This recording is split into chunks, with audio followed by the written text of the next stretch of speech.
नमस्कार, आप देख रहे हैं हॉर्नबिल टीवी। छत्तीसगढ़ की खबरों के हिंदी बुलेटिन हमर छत्तीसगढ़ में आपका स्वागत है। मेरा नाम है अनुज श्रीवास्तव।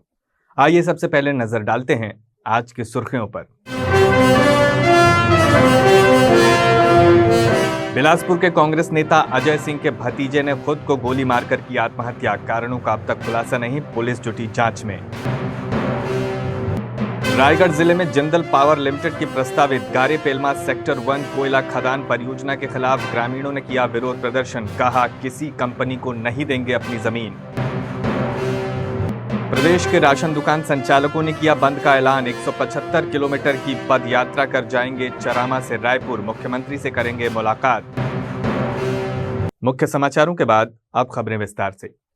बिलासपुर जिले के सरकंडा थाना क्षेत्र के अंतर्गत राजकिशोर नगर में मंगलवार को हुई आत्महत्या की घटना ने पूरे इलाके को स्तब्ध कर दिया।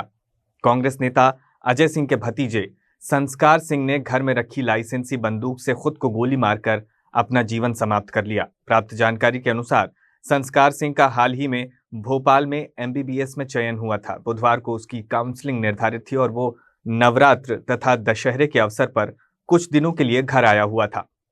परिवार वालों ने बताया कि वो सामान्य व्यवहार कर रहा था और किसी प्रकार की अनहोनी की आशंका नहीं थी। घटना मंगलवार दोपहर की बताई जा रही है।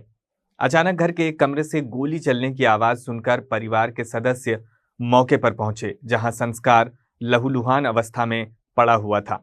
उसे तत्काल अस्पताल ले जाया गया, लेकिन डॉक्टरों ने पहुंचते ही उसे मृत घोषित कर दिया। पुलिस ने घटनास्थल का निरीक्षण कर बंदूक को जब्त कर लिया है। TI नीलेश पांडे के अनुसार प्राथमिक जांच में मामला आत्महत्या का प्रतीत हो रहा है। हालांकि कारण स्पष्ट नहीं हो पाया है। परिवारजनों और परिचितों का कहना है कि संस्कार संभवतः अवसाद में था, जिसके चलते उसने ये कदम उठाया होगा, लेकिन इसकी पुष्टि जांच के बाद ही हो पाएगी। करीब 20-22 वर्षीय संस्कार सिंह का जो है आज आत्महत्या करने की एक सूचना प्राप्त हुई थी। मौका मुआयने से पता चला कि अपने घर में रखे बंदूक से अपने सिर पर घटना करके जो है गोली चलाकर जो है आत्महत्या करने का पता चला। घटना के बारे में अभी तस्दीक किया जा रहा है, घर वालों से पूछताछ किया जा रहा है। बाकी जैसा तथ्य सामने आएगा आपको सूचित किया जाएगा। रायगढ़ जिले के तमनाल तहसील अंतर्गत आमगांव ग्राम पंचायत के ग्रामीणों ने जिंदल पावर लिमिटेड की प्रस्तावित गारे पेलमा सेक्टर 1 कोयला खदान परियोजना के खिलाफ कड़ा विरोध प्रदर्शन किया है। ग्रामीणों ने कलेक्टर, क्षेत्रीय पर्यावरण संरक्षण मंडल अधिकारी, SDM और तहसीलदार को संयुक्त शिकायत पत्र सौंपते हुए धौरा भाटा में प्रस्तावित लोक सुनवाई को रद्द करने की मांग की है। शिकायत के साथ 725 ग्रामीणों के हस्ताक्षरों सहित ग्राम सभा की कार्रवाई की प्रति भी संलग्न की गई है, जो इस विरोध की गंभीरता और एकजुटता को दर्शाती है। आमगांव के किसान, मजदूर और आदिवासी समुदाय ने ग्राम सभा में सर्वसम्मति से प्रस्ताव पारित कर स्पष्ट कहा है कि वे अपनी शासकीय, निजी और वन भूमि किसी भी स्थिति में कंपनी को देने को तैयार नहीं है। ग्रामीणों का कहना है कि कोयला खनन परियोजना से पर्यावरणीय संतुलन बिगड़ेगा और जल स्रोतों के सूखने, वायु प्रदूषण, मिट्टी और उर्वरता में कमी जैसे जैव विविधता के नुकसान वाले गंभीर परिणाम सामने आएंगे। ये क्षेत्र पहले से ही कोयला खनन गतिविधियों से प्रभावित रहा है। वर्ष 2024 में NGT ने गारे पेलमा सेक्टर 2 की पर्यावरणीय मंजूरी को इस आधार पर स्थगित किया था कि लोक सुनवाई में स्थानीय आदिवासी समुदायों की अनदेखी हुई और स्वास्थ्य संबंधी जोखिमों का मूल्यांकन सही तरीके से नहीं किया गया था। जुलाई 2025 में महाजेनको की परियोजना को केंद्र और राज्य सरकार से मंजूरी जरूर मिली, लेकिन स्थानीय विरोध और पर्यावरणीय चिंताएं बरकरार रहीं। आमगांव के ग्रामीणों ने चेतावनी दी है कि यदि उनकी मांगों को अनसुना किया गया तो वे लोक सुनवाई का सामूहिक बहिष्कार करेंगे और आंदोलन तेज कर दिया जाएगा। हमारे परदादा जमाने से रह रहे हैं, 100 साल हो गया, और उस टाइम जो पानी हवा था वो खत्म हो गया। हमारा पानी पूरा प्रदूषित पानी निकल रहा है। नहाने के लिए तालाब में काला पानी है, पेड़ पौधा पूरा काला पड़ गया है। और हमारे गांव के उत्तर में भी माइंस है, पूर्व में भी माइंस है, और ये दक्षिण में खुलने जा रही है जिंदल का। इसीलिए इसका विरोध कर रहे हैं। और विस्थापन नीति में कहीं भी कोई गांव को नहीं किया है ये फॉलो, जबकि गवर्नमेंट माइंस को दे रहा है, विस्थापन उसमें पुनर्वास जुड़ा हुआ है, लेकिन किसी का पालन नहीं करता है। आज यहाँ कितने गांव के लोग यहाँ आए? आज यहाँ एक ही गांव के लोग आए हैं, एक ग्राम पंचायत आमगांव के। और कितने गांव प्रभावित हो रहे हैं? इसमें 14 गांव प्रभावित हो रहे हैं। पहले भी कई गांव आ चुके हैं और आने वाले हैं यहाँ। कलेक्टर आया था, आपको क्या बोले कलेक्टर सर आपको? वहाँ बोले कि इसको ऊपर भेजेंगे कार्रवाई करने के लिए। पर्यावरण विभाग के अधिकारी क्या जवाब आ रहे हैं? बोले हमारे पास जो हमारा संपूर्ण माने पावर तो नहीं है इसमें, बाकी आगे भेजेंगे, आपकी मांगों को ऊपर भेजेंगे, ऐसा करके आश्वासन दिया गया है। अगर ये निरस्त नहीं होता है तो 14 जो ग्रामीण हैं वो क्या करेंगे? 14 ग्रामीण पुनः ये हड़ताल और आंदोलन करेंगे। जर जोरू जमीन के मत लड़ाई मत है आदमी, उसके लिए भी करेंगे। मेरा नाम कन्हैयाराम पटेल है और हम लोग 14 अक्टूबर के अभी जन सुनवाई होने वाला है, उसके बारे में हम लोग ज्ञापन देने आए हैं ताकि जन सुनवाई ही ना हो। पूर्व में हम लोग जिंदल कंपनी का 4 ठो माइंस चल रहा है तमनार ब्लॉक में, हम देख चुके हैं कि वहाँ एक भी पर्यावरण नीति का पालन नहीं करता है। उसके चलते क्षेत्र में इतना पर्यावरण प्रदूषण फैल चुका है ताकि वो हमारे क्षेत्र और उद्योग, पर्यावरण, जंगल, जमीन सब कट जा रहा है। उद्योग बैठ रहा है तो जंगल कट रहा है, तो हम लोग और क्षेत्र में पर्यावरण प्रदूषण के चलते हम अब जीने योग्य अभी नहीं रह पा रहे, झेल नहीं पा रहे हैं। क्योंकि पहले हम लोग एनजीटी में भी केस लड़े थे, उसमें जिंदल को 160 करोड़ रुपया पर्यावरण प्रदूषण के मामला में पेनाल्टी ऑलरेडी लग चुका है। वही जिंदल आज फिर वहाँ कोयला खदान के लिए जन सुनवाई करवा रहा है। इतना बड़ा घोर अन्याय पर्यावरण प्रदूषण फैला चुका है, उसके बावजूद भी, तो इसलिए हम लोग जन सुनवाई नहीं चाहते हैं न और माइंस का विरोध कर रहे हैं ताकि और माइंस न खुले क्षेत्र में। छत्तीसगढ़ में शासकीय उचित मूल्य दुकान संचालकों ने राज्य सरकार के खिलाफ बड़े आंदोलन का ऐलान कर दिया है। वर्षों से लंबित मांगों और आर्थिक समस्याओं के समाधान न मिलने से आक्रोशित संचालक 1 अक्टूबर से प्रदेश भर में राशन दुकानों को अनिश्चित काल के लिए बंद रखेंगे। इसके बाद 5 अक्टूबर को चरामा से राजधानी रायपुर तक 125 किलोमीटर लंबी यात्रा निकाली जाएगी। आंदोलन का लक्ष्य मुख्यमंत्री निवास पहुंचकर 6 सूत्रीय मांगों के समर्थन में विरोध दर्ज कराना है। संघ का कहना है कि सरकार उनके हितों की अनदेखी कर रही है। संघ की मांग है कि खाद्यान्न पर मिलने वाले कमीशन को वर्तमान 90 रुपए और 30 रुपए प्रति क्विंटल से बढ़ाकर 300 रुपए प्रति क्विंटल किया जाए। संगठन का आरोप है कि सरकार ने राशन के दौरान आने वाली व्यवहारिक चुनौतियों को नजरअंदाज किया है। वजन की कमी, तकनीकी अवसंरचना और वित्तीय प्रबंधन को लेकर बार बार मांग करने के बावजूद कोई कार्रवाई नहीं हुई है। इन मांगों के समर्थन में संगठन के पदाधिकारियों और सदस्यों ने जिला कलेक्टर कार्यालय पहुंचकर ज्ञापन सौंपा। विक्रेताओं का कहना है कि अब उन्होंने चरणबद्ध तरीके से संघर्ष करने का रास्ता चुना है। पहले चरण में दुकानें बंद रहेंगी, जिससे सरकार को आंदोलन की गंभीरता का संदेश जाएगा। दूसरे चरण में पैदल रायपुर जाकर मुख्यमंत्री से प्रत्यक्ष संवाद स्थापित करने का प्रयास किया जाएगा। ये हम लोग छत्तीसगढ़ शासकीय उचित मूल्य दुकान संचालक विक्रेता कल्याण संघ के लोग हैं और संपूर्ण जो है प्रदेश में आगामी 5 तारीख से 10 तारीख के बीच एक पद यात्रा निकलना है और यह पद यात्रा कांकेर जिला से चारामा से प्रारंभ होगा और रायपुर मुख्यमंत्री निवास में हम लोग उनसे बातचीत करने के लिए अपनी अर्जी लेकर के जाएंगे कि हमारी कुछ लंबित मांग है। 20 वर्षों से हमारी कमीशन जो है नहीं बढ़ा है, जबकि महंगाई दर निरंतर बढ़ती जा रहा है। सभी शासकीय विभागों में भी टीए डीए भत्ता एक नियमित बढ़ते रहता है, तो कमीशन की पुनर्रिवाइज जो है अभी तक नहीं हुआ है 20 साल से। ये बहुत आवश्यक है। आज के महंगाई पे छत्तीसगढ़ गवर्नमेंट हमें मात्र 30 रुपया कुंटल कमीशन दे रही है, वहीं पे भारत सरकार जो है 90 रुपया कर दिया है। और इस तरह से 2 वितरण करने पर छत्तीसगढ़ सरकार का भी हम वितरण करते हैं और एनएफएसए कार्ड का भारत सरकार भी करते हैं, लेकिन वो 90 रुपया दे रही और छत्तीसगढ़ गवर्नमेंट जो है 30 रुपया दे रही। तो हम चाहते हैं कि एक समानता हो और निश्चित हमारे जो है कमीशन में वृद्धि की जाए। ये सभी विक्रेताओं के हमारे प्रदेश के यह निर्णय हुआ है कि मांग रखा जाए मुख्यमंत्री के पास। अगर मांग पूरी होगी तो क्या दुकानें बंद हो जाएंगी? राशन दुकान नहीं, ऐसा नहीं है। मांग करना शासन से एक संवैधानिक नियम है और उसी नियम के तहत ही हम बड़े शांतिपूर्ण तरीका से हम अपनी सरकार से जो है गुहार लगा रहे हैं। अगर मांग पूरी नहीं हुई तब की बात पूछ रही हूं। मांग पूरी नहीं हुई तो वितरण तो चालू होगा, ऐसा नहीं है, क्योंकि आवश्यक वस्तु आप लोग का जो पद यात्रा चलेगा भाई तब एक तक दुकानें निश्चित बंद रहेंगी। 5 तारीख तक अभी और हमारी बैठक होना सुनिश्चित है। हो सके कि शासन से हमारी पूर्व में भी कुछ बातचीत हो जाए तो आगे खुल भी सकता है ऐसा। नाम बता दें। सूरजपुर जिले के एसईसीएल भटगांव क्षेत्र में बंद पड़ी कोयला खदान में अवैध उत्खनन के दौरान एक और जानलेवा हादसा सामने आया है।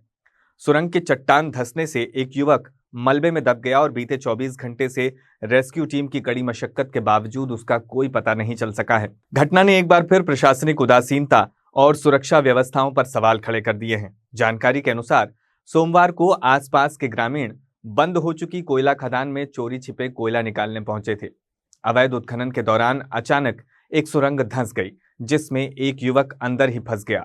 हादसे की गंभीरता को देखते हुए साथ मौजूद ग्रामीण घटनास्थल से भाग निकले और बाद में पुलिस को सूचना दी गई। सूचना मिलते ही पुलिस और कोल माइंस की रेस्क्यू टीम मौके पर पहुंची और बचाव अभियान शुरू किया। हालांकि लंबे समय से जारी तलाशी व खुदाई के बावजूद युवक का कोई सुराग नहीं मिल पाया है।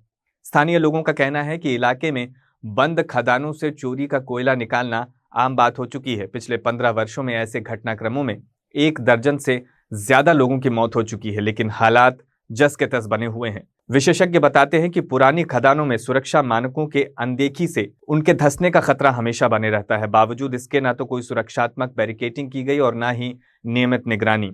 ये हादसे न केवल कानून व्यवस्था की विफलता को उजागर करते हैं, बल्कि सामाजिक एवं आर्थिक विषमताओं विवशताओं की हकीकत भी सामने लाते हैं। हम लोग को रात 7 बजे हम लोग को पता चला कि इसी से बात हो गया, तो हम लोग रात को 8 बजे यहाँ पहुँचे थे। तो रात को हम लोग यहाँ नहीं आए, सवेरे हम लोग यहाँ 9 बजे पहुँचे हैं। तो सब रेस्क्यू टीम वाले सब आ गए थे। उसके बाद हम लोग सब साथ में हैं, नीचे उतरे हैं। ठीक है। तो क्या यहाँ कब से आया हुआ था भाई? कल ही आया था। कल आया था? हाँ। ससुराल है यहाँ पे? हाँ, इसका ससुराल है, तो कल ही आया था। तो क्या कुछ जानकारी मिल पाया कि यहाँ पर पहले भी कभी आ चुका था क्या वो? इतना तो मालूम नहीं है सर मेरे को। जितना है जो आपको बताया बस इतनी मेरे को मालूम है। आगे आया था कि नहीं आया था सब मेरे को जानकारी नहीं है। तो कल पता चला कि यहाँ पर कोई एक ऐसा शख्स है जो कि कोयला चोरी करने के लिए आया हुआ था और वो जो है चट्टान गिरने से दब गया है। तो हमारी टीम कल 2 बजे आसपास यहाँ पर आई थी, बट इतनी बारिश हो रही थी कि 4:30-5 तक हमें यहाँ उतरने का मौका ही नहीं मिला।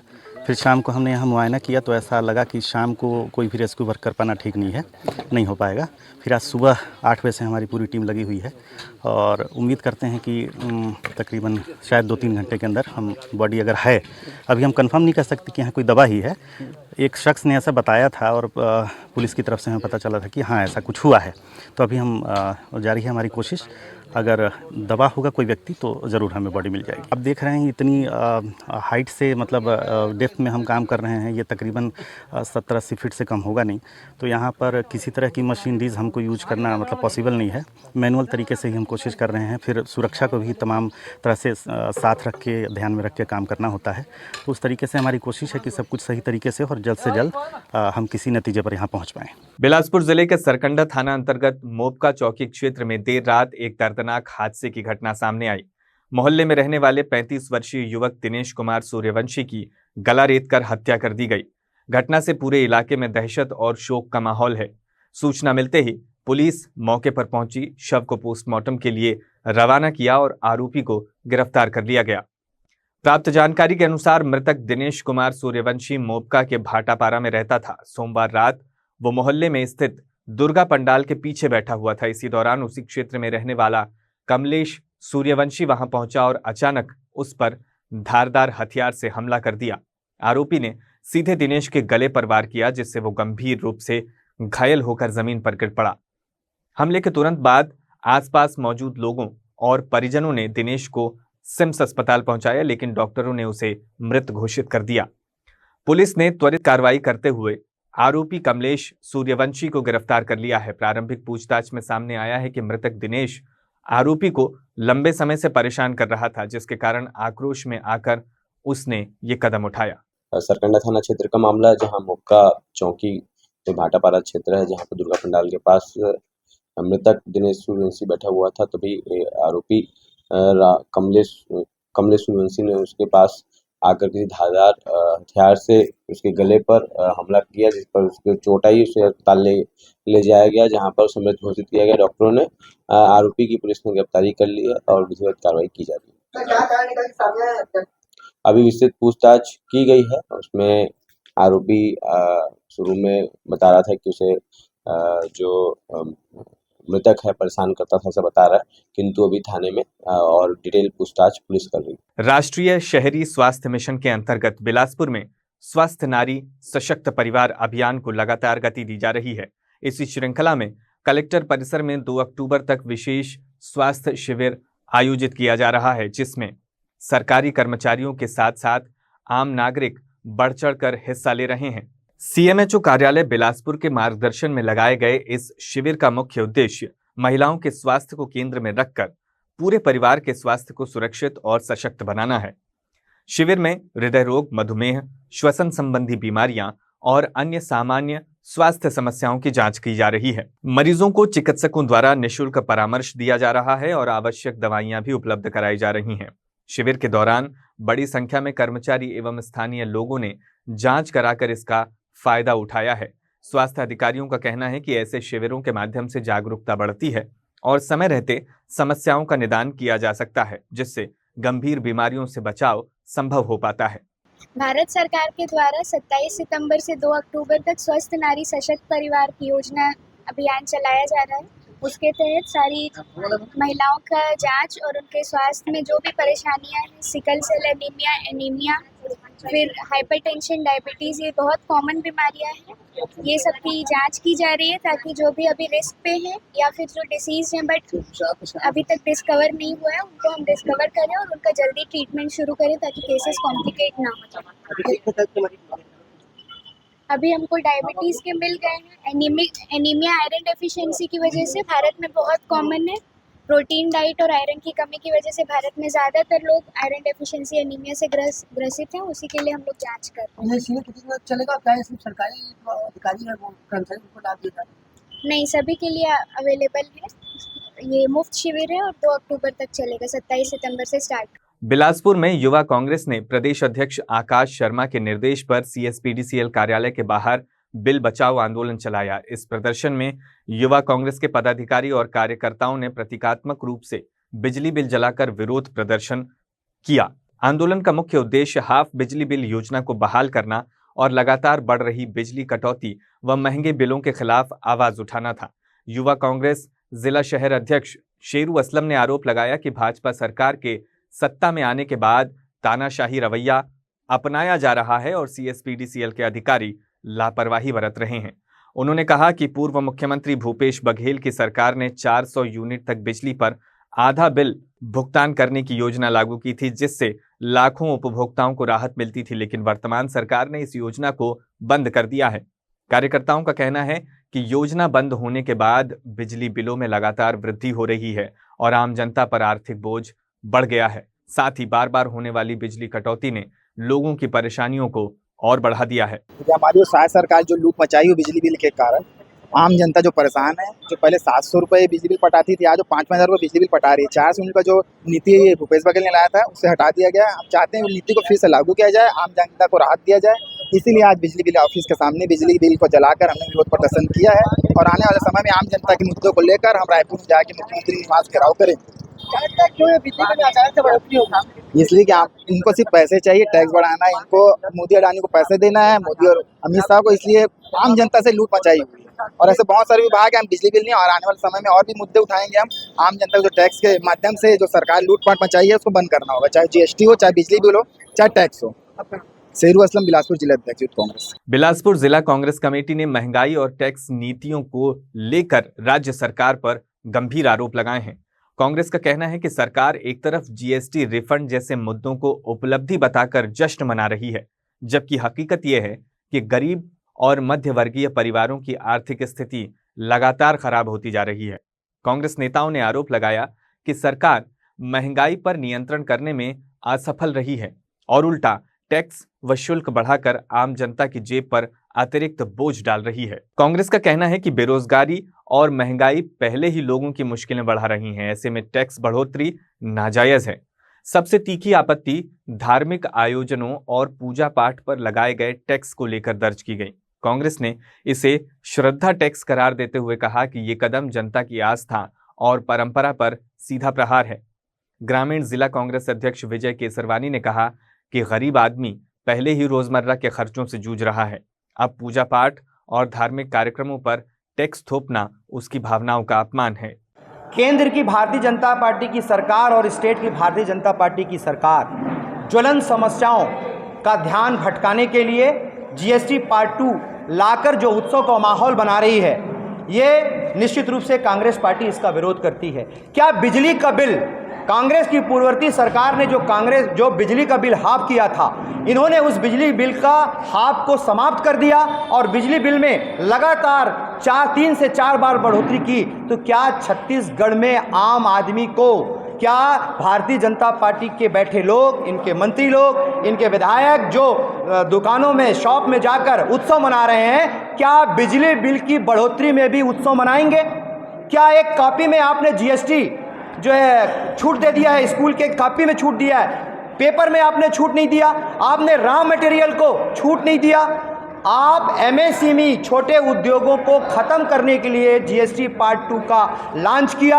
आप बड़े उद्योगों को, इस देश में 4% लगभग 30 ऐसे देश के बड़े उद्योग हैं जिनको लाभ पहुंचाने के लिए आपने जीएसटी पार्ट 2 लाया है। आपके जीएसटी पार्ट 2 का इम्प्लीमेंट कैसे होगा, कब होगा, इसके बारे में भी आपका कोई नियंत्रण नहीं है। आप श्रद्धा, अगर एक नारियल भी आज अगर इस नवरात्रि का पावन पर्व चल रहा है, माँ देवी जो है दुर्गा माता के नवरात्रि के पर्व पर भी नारियल 40 रुपए में नारियल मिल रहा है। आपने श्रद्धा पर टैक्स लगाया है। आपने गरीब आदमी को, चाहे वो गैस सिलेंडर की बात हो, 500 रुपये में आपने गैस सिलेंडर दिया।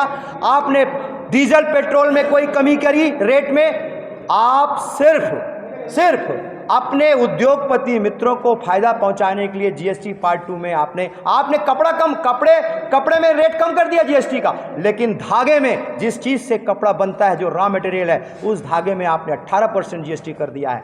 इसका आशय यह है कि आप सिर्फ अपने बड़े उद्योग मित्रों को फायदा पहुंचाने के लिए जीएसटी पार्ट 2 का लागू किया। अगर आपकी सरकार आ जाती है तो क्या जीएसटी को समाप्त कर दिया जाएगा या संशोधित करेंगे, ये बताएं। और दूसरा, अगले चरण की आपकी रणनीति क्या रहेगी? क्या सड़कों को उतरेंगे? हम निश्चित रूप से जीएसटी पार्ट 2 को लेकर भारतीय जनता पार्टी के मंत्री, विधायक, आखिर ऐसी कौन सी मजबूरी है कि उत्सव के रूप में इसको मना रहे हैं? हर शॉप में, ज्वेलरी शॉप में हो कि दूसरे शॉपों में हो, बाजार घूम रहे हैं, ऐसी कौन सी आवश्यकता पड़ गई उत्सव मनाने के लिए? कांग्रेस पार्टी इसका एनालिसिस कर ली है। ये निश्चित रूप से ये आम आदमी, गरीब आदमियों के लिए धोखा है जीएसटी पार्ट 2। कांग्रेस पार्टी इसको सड़क पर लेकर आंदोलन करेगी और साथ साथ इस देश के ज्वलंत समस्याओं, जैसे हमारे 2017 से हमारे नेता राहुल गांधी कहते थे ये गब्बर टैक्स है, आपने ये साबित कर दिया कि आप इस देश के लोगों को गब्बर सिंह टैक्स ले रहे थे और 7 से 8 सालों में आपने ये टैक्स वसूला है। और अब आपकी ऐसी कौन सी मजबूरी थी कि जो टैक्स कम करके आप ये महिमा मंडित कर रहे हैं? इसका साफ आशय ये है कि आप चाहे उद्योगपति जो आपके अडानी, अंबानी, टाटा, बिरला ऐसे बड़े बड़े उद्योगों को लाभ पहुंचाने के लिए आपने ये जीएसटी पार्ट 2 लागू किया है। आज के अंक में बस इतना ही। छत्तीसगढ़ की खबरों से अपडेट रहने के लिए देखते रहिए हॉर्नबिल टीवी।